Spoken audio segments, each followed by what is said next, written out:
बात करते हैं methods for slope and deflections of the loaded beam के बारे में।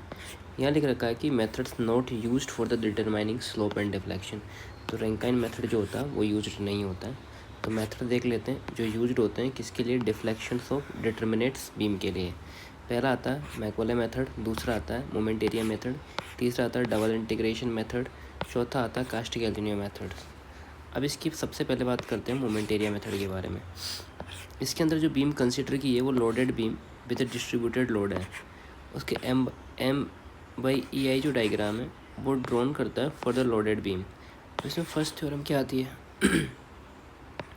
थ्योरम ये होती है कि change in slope between any two points equal area of M/EI diagrams between those two points change in slope between any two points equal area of MEI diagrams between those two points.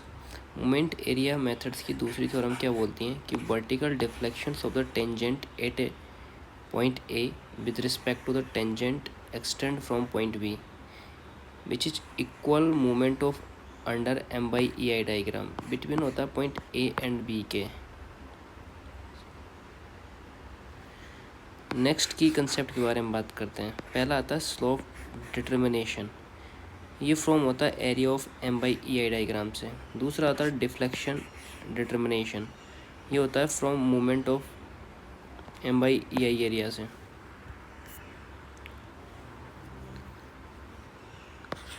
इसमें जो movement area method क्या कहता है, ये कहता है this is change in slope between two points equal area of M/EI diagrams between those two points.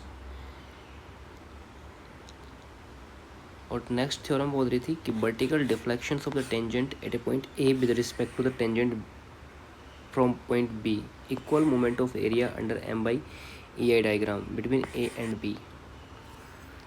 तो ये हैं डायग्राम के बाद, ठीक है। नेक्स्ट आता है मैकॉले मेथड। ये क्या है, ये differential equations of the elastic curve है, ये इक्वेटेड होती हैं विद बेंडिंग मोमेंट के। और जो इंटीग्रेशंस ऑफ द इक्वेशन होती हैं वो देती हैं स्लोप और देती हैं डिफ्लेक्शन। तो ये यूज होती है रिक्वायर्ड सेक्शन के लिए।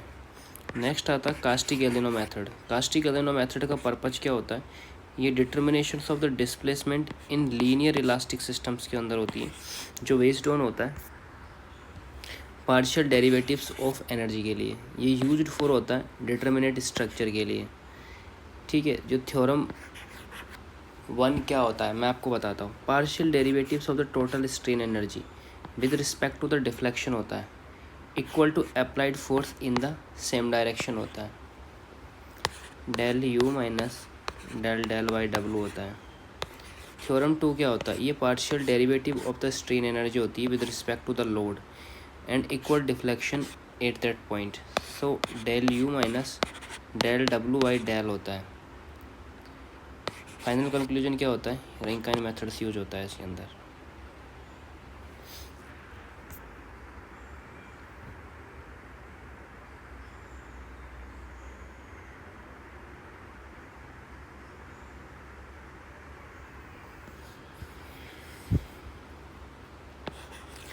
टफनेस इंडेक्स ऑफ सॉइल के बारे में बात करते हैं। क्वेश्चन क्या कहता है, 8 प्लास्टिक लिमिट सॉइल इज फ्राइएबल, तो लेस देन 1 पर सॉइल फ्राइएबल होती है।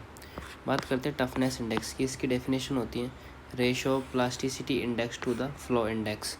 तो प्लास्टिसिटी इंडेक्स क्या होती है, ये ठीक है, ये इंडिकेट क्या करती है, shear strength of soil eight A plastic limit. इसकी कंडीशंस क्या होती हैं कि if toughness index less than 1 है तो सॉइल फ्राइएबल होगी, मतलब इजीली क्रस्ट हो जाएगी एट प्लास्टिक लिमिट। दूसरी बात करती हैं प्लास्टिक इंडेक्स क्या होती है, ये liquid limit minus plastic limit होती है। फ्लो इंडेक्स क्या होती हैं, ये होती है स्लोप ऑफ फ्लो कर्व। ये जो ग्राफ होता है वाटर कंटेंट ऑर्डिनेट या नेचुरल स्केल होता है, इसमें नंबर ऑफ ब्लोज जो होते हैं वो एप्सिकास या लोगरिथमिक स्केल में होते हैं, जो उसका फॉर्मूला होता है F बराबर W1 minus W2 divide by log N2 minus N1। और जो फ्लो कर्व है इसका मॉइस्चर कंटेंट कितना है, नंबर ऑफ बिलो N होते हैं, और लिक्विड लिमिट लाइक एग्जांपल 42 दे रखा है इसने।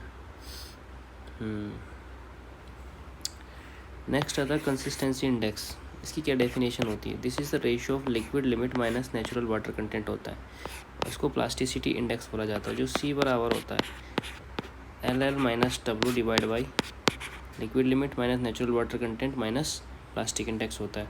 कंसिस्टेंसी इंडेक्स बात करते हैं। अब नेक्स्ट आता है लिक्विडिटी इंडेक्स L। इसकी क्या डेफिनेशन होती है? ये रेशियो होता है natural water content minus plastic limit से, और प्लास्टिक इंडेक्स तो L बराबर होती है W minus PL divide by IP।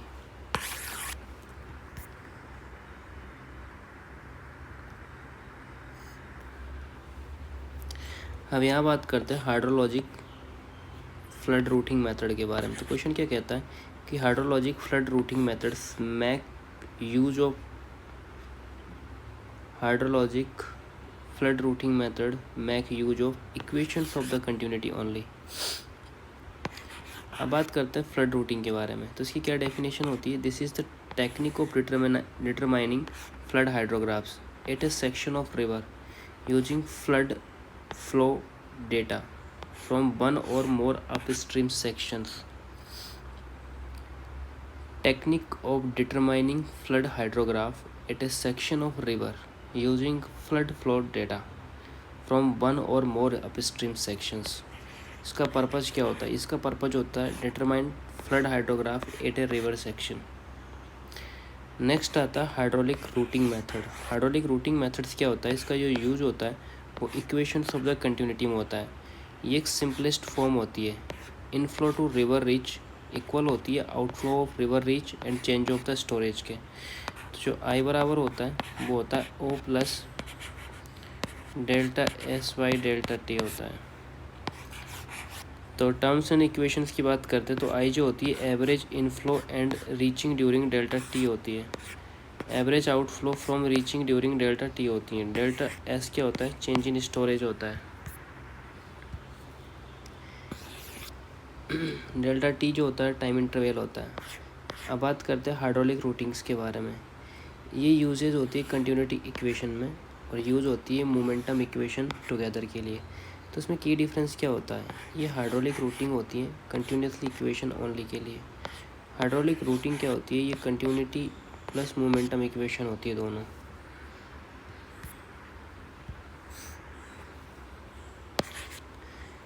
Condition in working stress design ये लेस देन और इक्वल्स टू 1 होती है। अब बात करते हैं कंडीशन फॉर द मेंबर्स के बारे में। जो मेंबर्स होते हैं वो सब्जेक्टेड टू होते हैं एक्सियल टेंशन्स और बेंडिंग के बारे में। तो यहाँ पर रिक्वायर्ड कंडीशंस क्या हो? यहाँ पर रिक्वायर्ड कंडीशन जो है वो FT माइनस FAT है प्लस FVZY जो है वो FAVTY है प्लस FVT प्लस FAVT होता है लेस देन इक्वल्स टू 0 1 होता है। अब इनके टर्म समझे। जो FT है ये एक्चुअल टेंसाइल स्ट्रेस है, FAT जो है परमिसिबल टेंसाइल स्ट्रेस है, FBT जो है एक्चुअल बेंडिंग स्ट्रेस है, FABT जो है permissible tensile stress under bending only है, बाई एक्सिस जो है मेजर एक्सिस है, FBT।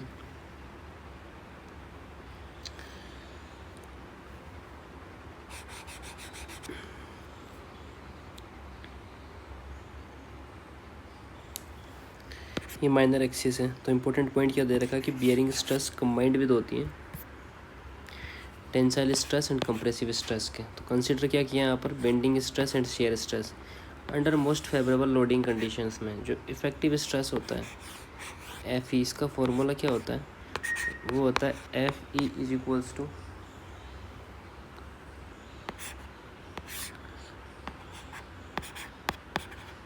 FV square plus FP square FP square by FP square minus 3 tau square. Limitations की बात करें तो FE शुड नॉट एक्सीड, जो FE शुड नॉट एक्सीड जो होती है वो 0.9 FI होती है। तब सिंबल्स इन इक्विवेलेंट स्ट्रेस की बात करें तो टाउ जो होता है एक्चुअल शेयर स्ट्रेस होता है, FT जो होता है एक्चुअल टेंसाइल स्ट्रेस होता है, FY जो होता है यील्ड स्ट्रेस होता है, FP बराबर होता है एक्चुअल बेयरिंग स्ट्रेस। बात करते परमिसिबल बेंडिंग स्ट्रेस तो FBE by FBEZ values used lesser of FAVC or FAVT in bending about the appropriate axis.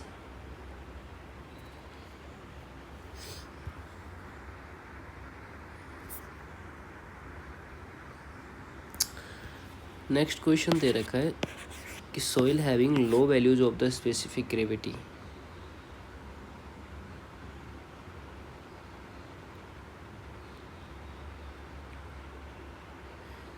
Soil having low value of specific gravity, जिसका original answer क्या है, organic soil. तो हम बात करते हैं specific gravity of soil G के बारे में। इसकी क्या डेफिनेशन है? इसकी डेफिनेशन है ratio of weight of given volume of solid to the weight of equivalent volume of water at 4 degree. Next जो उसका फॉर्मूला आता है वो फॉर्मूला क्या आता है, जी बराबर WIS गामा W बराबर गामा SY गामा W। ये जो है unit weight of soil solids हैं, ये जो है यूनिट वेट ऑफ वाटर है। तो अपरेंट मास स्पेसिफिक ग्रेविटी GM के बारे में बात करते हैं तो इसकी क्या डेफिनेशन होती है? ये specific gravity of soil mass होता है जो कि ratio of total weight of given mass of soil to the weight of equivalent volume of water होता है। तो ये क्या लगता है, ये GM बराबर होता है W/D इंटू गामा W। अब बात करते हैं रेंज ऑफ स्पेसिफिक ग्रेविटी के बारे में, वो होती है 2.65 और 2.85।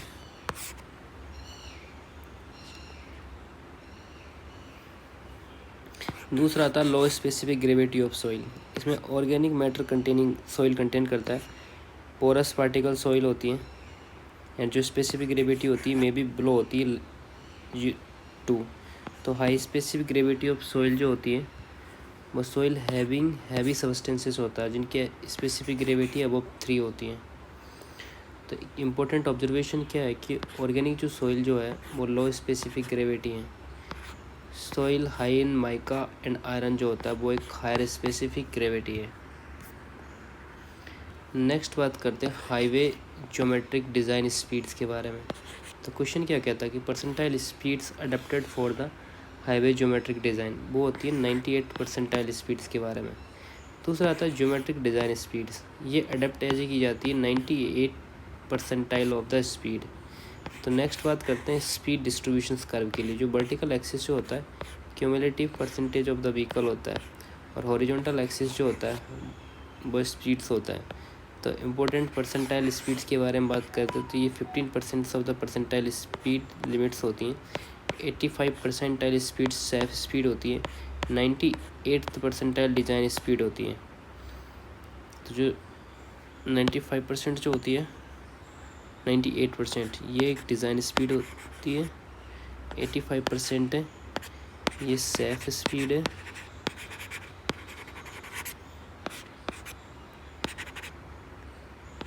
और ये जो 15th परसेंटाइल जो है वो मिनिमम स्पीड है। बात करते हैं सेफ स्पीड लिमिट के बारे में। ये बेस्ड ऑन होता है 85 परसेंटाइल स्पीड के बारे में। जो मिनिमम स्पीड लिमिट होती है ये बेस्ड ऑन होता है 15 percentile speed.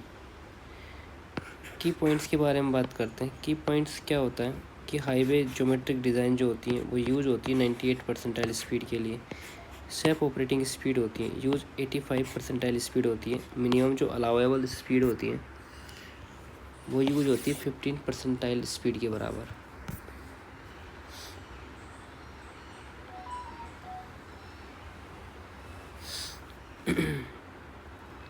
Highway geometric design use होती है 98 परसेंटाइल स्पीड के बारे में, एंड सेफ ऑपरेटिंग स्पीड जो होती है उसमें यूज होता है 85 परसेंटाइल स्पीड के बारे में, और मिनिमम अलाउएबल स्पीड जो होती है वो यूज होती है 15 परसेंटाइल ऑफ स्पीड में।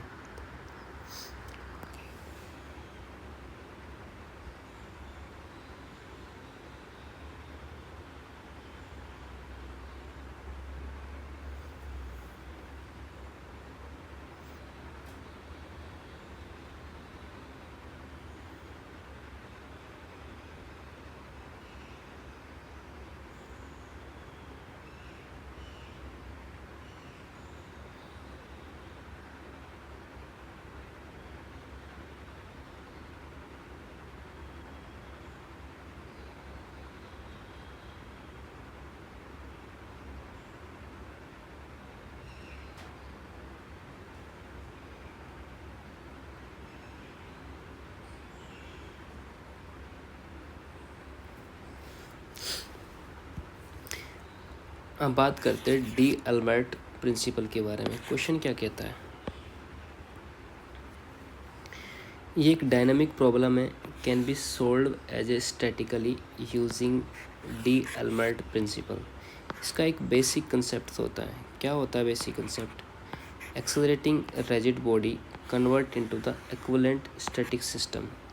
ये कन्वर्जन डन बाई होता है एडिंग इनर्शिया फोर्स और inertia torque to the movement. अब बात करते हैं system analyse as a static system with external forces, inertia force and movement. अब बात करते हैं इनर्शियल फोर्सेज के बारे में। It must act through the centre of mass. जो इनर्शियल टॉर्क देता है कैन एक्ट एनीवेयर। नेक्स्ट बात करते हैं मैथमेटिकल एक्सप्रेशंस के बारे में। तो summations of F I minus M I A I होता है into del R I equals to 0 होता है। अब बात करते हैं टर्म्स एंड इक्वेशंस के बारे में। एफ आई जो होता है वो टोटल अप्लाइड फोर्स होता है एक्सक्लूडिंग कंस्ट्रेंट फोर्स। एम आई जो होता है मास ऑफ आइथ पार्टिकल होता है। ए आई जो होता है acceleration of the ith particle होता है। Dynamic problem can be solve by using as the D'Alembert principle. ये डेलमर्ट से बहुत क्वेश्चन पूछ रहे हैं बार बार। डेल आर आई जो है तो वर्चुअल डेल जो आर आई है वो virtual displacement of the ith particle होता है। इसका जो पर्पज़ क्या है, ये कन्वर्ट करता है डायनामिक प्रोसेस को इनटू स्टैटिक इक्विलिब्रियम प्रॉब्लम्स के अंदर। सो डायनामिक प्लस इनर्शिया का जो इफेक्ट होता है उसको ट्रीटेड एज ए स्टैटिक बोला जाता है। ये यूज़फुल फॉर होता है analysis of the decelerating system के लिए। नेक्स्ट बात करते हैं रिप्रेजेंटेटिव फ्रैक्शन के बारे में। मैप स्केल दे रखा 1 centimetre is equal to the 3 kilometre और रिप्रेजेंटेटिव फ्रैक्शन दे रखे 1 रेशियो बाई 3 लाख। तो रिप्रेजेंटेटिव फ्रैक्शन क्या हो जाएगा इसमें? इसकी डेफिनेशन होती है रेशियो और fraction which is expressed mathematical relationship between map and land के बीच में। नेक्स्ट बात करते हैं ratio of distance on map और original distance on the land. Definition क्या होती है? रेशियो और फ्रिक्शन होता है, ये एक्सप्रेस्ड होता है mathematical relationship between map and land में।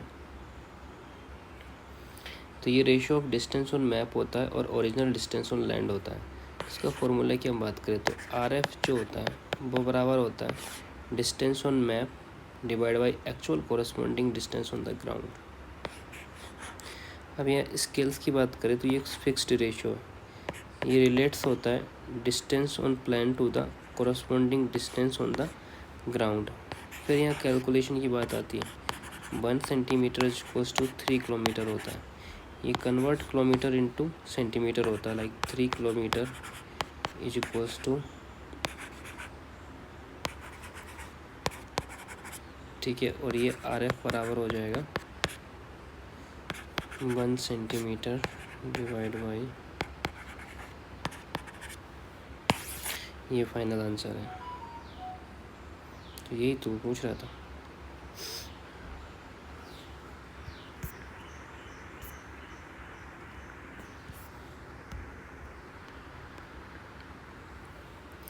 नेक्स्ट पूछ रहा है कॉम्पैक्शन ऑफ सॉइल के बारे में। तो स्टेटमेंट दे रखा है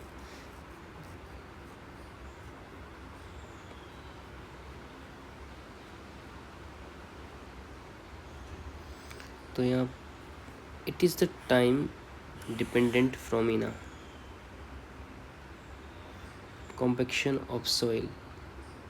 Statement related to the compaction of soil. It is a time dependent phenomena.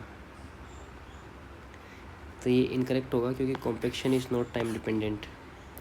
दूसरा था सोइल इज़ ऑलवेज अनसेचुरेटेड। ये करेक्ट है क्योंकि कॉम्पैक्शन जनरली अकर होता है इन अनसेचुरेटेड सॉइल के अंदर। Compaction of soil is always unsaturated. दूसरा आता है densification is due to the expulsion of the pore water. ये गलत है। डेंसिफिकेशन होता है इन कॉम्पैक्शन में air is expelled from the voids.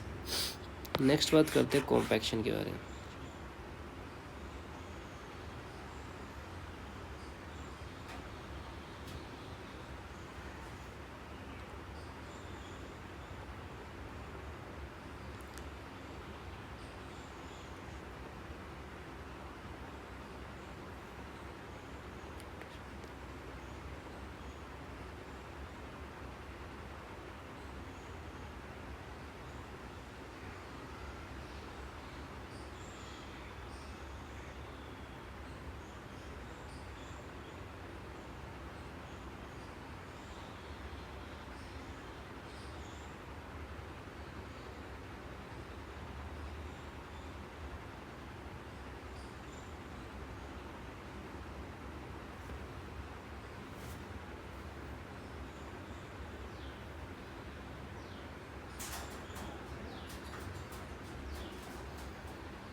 Compaction की बात करें तो ये डेफिनेशंस होती हैं densification of soil by the mathematicals means, जो अकर होता है अनसेचुरेटेड सॉइल में।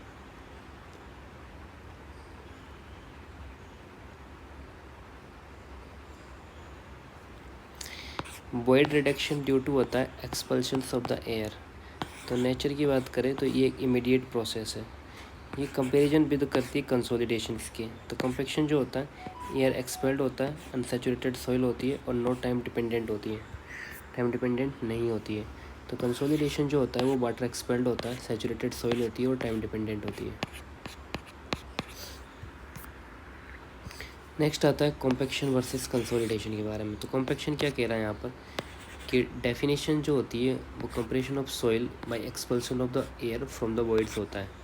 जो नेचर क्या होता है, ये क्विक प्रोसेस होती है, नो टाइम डिपेंडेंट होती हैं और लोडिंग अप्लाइड डायनेमिकली होती हैं। तो यहाँ जो लोडिंग रिक्वायरमेंट होता है वो शॉर्ट टर्म लोडिंग के लिए होता है। और जो सॉइल कंडीशन जो होती है, soil should be unsaturated and degree of saturation जो है वो लेस देन 100% होता है। अब बात करते हैं एप्लीकेबल सॉइल के बारे में। तो बहुत कोहेसिव एंड कोहेजननेस सॉइल होती हैं। इनका इफेक्ट क्या होता है, शेयर स्ट्रेंथ इंक्रीजेज होती हैं, वॉइड रेशियो डिक्रीज होती है, कंप्रेसिबिलिटी डिक्रीज होती है, परमेबिलिटी डिक्रीज होती है और bearing capacity and settlement characteristics improve होती हैं। तो इनके पर्पज़ की बात करते हैं, ये अचीव करते हैं maximum dry density. Time of occurrences की बात करें तो डन बिफोर कंस्ट्रक्शन होती है। तो इसका यूज़ जो होता है रोड, अर्दन डैम और एम्बैंकमेंट्स के अंदर होता है। अब बात करते हैं कंसोलिडेशंस के बारे में। तो कंसोलिडेशन की जो डेफिनेशन होती है, ये कंप्रेशन ऑफ सॉइल होता है by expulsion of the water from the void होता है। नेचर क्या होता है कि ये स्लो प्रोसेस होती है, टाइम डिपेंडेंट होता है and loading is static and constant होती है। नेक्स्ट बात करते हैं लोडिंग रिक्वायरमेंट के बारे में, जो ये लॉन्ग टर्म लोडिंग होती है। सॉइल कंडीशन की क्या होती है कि डिग्री ऑफ सेचुरेशन जो होता है वो 100% होता है। अब बात करते हैं एप्लीकेबल ऑफ सॉइल, ये कोहेसिव सॉइल ओनली, स्पेशली लो परमेबल क्ले होती है। नेक्स्ट बात करते हैं इफेक्ट की, ये शेयर स्ट्रेंथ इंक्रीज करता है, वॉइड रेशियो डिक्रीज करता है, कंप्रेसिबिलिटी को भी डिक्रीज करता है, परमेबिलिटी को डिक्रीज करता है और bearing capacity and settlement characteristics को इम्प्रूव करता है। नेक्स्ट इसका अकरेंस देखते हैं, ये अकर नेचुरली होता है due to structural load from foundations. तो उसके बाद में जो टाइम ऑफ बिगिनिंग होती है वो बिंग्स along with the construction work होता है, जो रिजल्ट करता है foundation soil properties improve over the long period.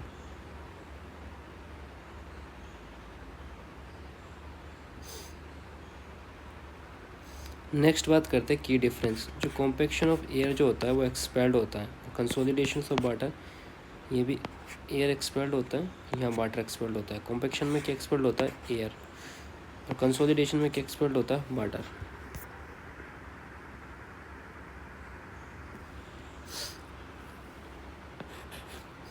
अब बात करते हैं वेव बकलिंग एंड स्टीफनेस के बारे में। तो shear buckling conditions for web without stiffeners, जो डी बाई टी डब्ल्यू जो होता है वो लेस देन होता है 67 एप्सिलॉन। ठीक है, जो डी होती है वो डेप्थ ऑफ वेव होता है, टी डब्ल्यू जो होती है थिकनेस ऑफ वेव होता है, एप्सिलॉन जो होती है यील्ड स्ट्रेस रेशियो होता है। ट्रांसवर्स स्टीफनर्स की बात करें तो उनका पर्पज़ क्या होता है, ये इंक्रीज करता है buckling resistance of the wave. Cause of buckling क्या होती है, इंक्लाइंड कंप्रेसिव स्ट्रेस होती है ड्यू टू शेयर। अरेंजमेंट की क्या चीज़ होती है, ये प्रोवाइडेड की जाती है वर्टिकली अलोंग द स्पैन।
दूसरी चीज़ ये हॉरिजॉन्टल और लॉन्गिट्यूडनल स्टीपनर्स है, जिसका पर्पज होता है ये प्रिवेंट करता है वेब बकलिंग को ड्यू टू बेंडिंग कंप्रेशंस।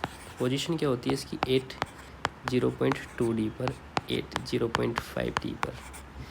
इसका कंबाइंड यूज होता है बहुत ट्रांसवर्स एंड लॉन्गिट्यूडनल स्टीपनर्स के लिए, जो प्रोवाइडेड टू होती हैं चेक बैक बकलिंग के लिए। स्पेशल स्टीफनर्स क्या होता है, एंड वेयरिंग स्टीफनर्स जो होता है प्रोवाइडेड एट द सपोर्ट्स होता है। लोड वेयरिंग स्टीफनर्स क्या होता है, ये provided at the point of concentrated load होता है। ए भी जो होता है बियरिंग ऑफ स्टीफनर्स होता है। एंड C1 C2 जो होता है वो इंटरमीडिएट स्टीफनर्स होता है। एंड डी और ई जो होता है वो लॉन्गिट्यूडनल स्टीफनर्स होता है। अब बात करते हैं डिज़ाइन कंडीशंस के बारे में। dy/tw लेस देन 67 एप्सिलॉन होता है। ये unstiffened girder can be designed, no stiffness required होता है।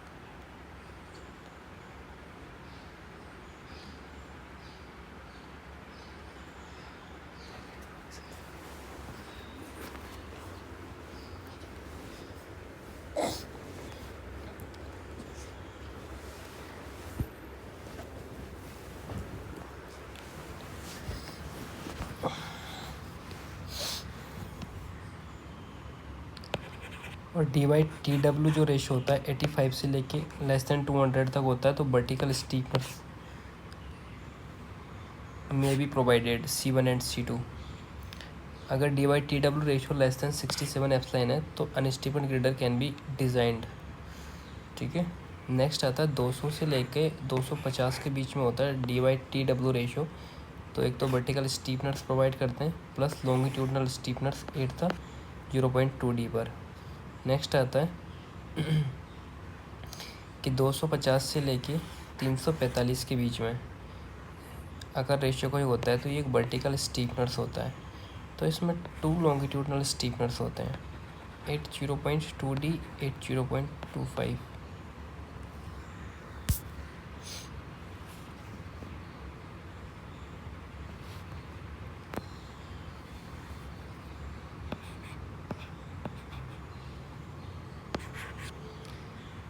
Unit using both aerobic and anaerobic mechanism. ये एक स्टेबलाइजेशन पॉइंट होता है। स्टेबलाइजेशन पॉइंट्स क्या कहता है कि क्लासिफिकेशन होता है एरोबिक, स्पेक्युलेटिव्स एंड एनारोबिक होता है। ये डिपेंड्स ऑन होता है मैकेनिज्म ऑफ द प्योरीफिकेशन पे। अब बात करते हैं एरोबिक जोन के बारे में। ये gives complete purification work by the symbiotic relationship like algae और बैक्टीरिया। अब बात करते हैं रोल ऑफ बैक्टीरिया के बारे में, जिसका यूज होता है oxygen as a electron acceptors, oxide waste water organics and produce stable end products. तो रोल ऑफ बैक्टीरिया का क्या क्या होता है, use oxygen as a electron acceptors, oxidised water organics, produce stable end products. Next बात करता है role of algae के बारे में। तो जो यूज होता है, use compounds as a material source होता है, use sunlight as a energy source होता है एंड प्रोड्यूस करता है oxygen as a end product. Next बात करते हैं एक्टिवेटेड स्लज प्रोसेस के बारे में। प्रोसेस इंक्लूड होती हैं waste water aeration, presence of microbial suspension, solid liquid separation after the aeration, discharge of the clarified effluent, wasting of excess biomass, return of remaining biomass to the aeration tank होता है। इसकी working के बारे में बात करते हैं। जो वेस्ट वाटर एरिएटेड होता है इन एरिएशन बेसिन के अंदर, वो क्या कहता है, वो ये कहता है कि जो माइक्रो ऑर्गेनिज्म मेटाबॉलिज्म होता है वो सस्पेंडेड ऑर्गेनिक मैटर होता है जो कि एक सोल्यूबल ऑर्गेनिक मैटर होता है। अब बात करते हैं ऑर्गेनिक मैटर के बारे में, जो एक part of synthesised into the new cells होता है, और जो पार्ट ऑफ ऑक्सीडाइज होता है वो द CO2 एंड वाटर होता है, जिसका नेचर होता है एरोबिक प्रोसेस के बारे में। नेक्स्ट आता है ऑक्सीडेशन डिश के बारे में, जिसका टाइप क्या होता है, ये एक्सटेंडेड एरिएशन सिस्टम था और ये मॉडिफाइड एक्टिवेटेड स्लज प्रोसेस है। This is types of extended aeration systems and modified activated sludge process. अब बात करते हैं डिज़ाइन प्रिंसिपल्स के बारे में। तो same principle as an activated sludge process होता है, जिसका नेचर होता है एरोबिक सस्पेंडेड सिस्टम।